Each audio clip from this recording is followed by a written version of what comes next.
အားလုံးပဲမင်္ဂလာပါမြောက်ဂီတဆောက် Facebook ပေးနေတဲ့ YouTube channel ကနေပြန်လည်ကြည့်ဆိုပါရစေကျွန်တော်ဒီနေ့ tutorial လုပ်ပေးမယ့်ချင်းကတော့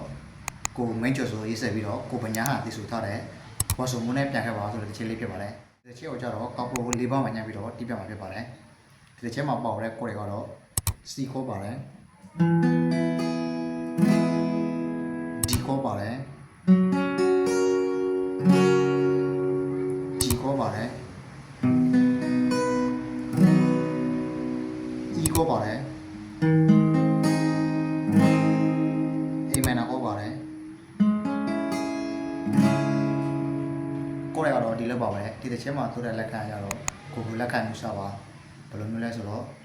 တောင်းအတောင်းအတောင်း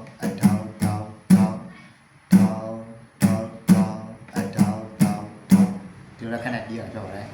ဟောတို့ကျွန်တော်တို့ချက်လေးစားလိုက်အောင်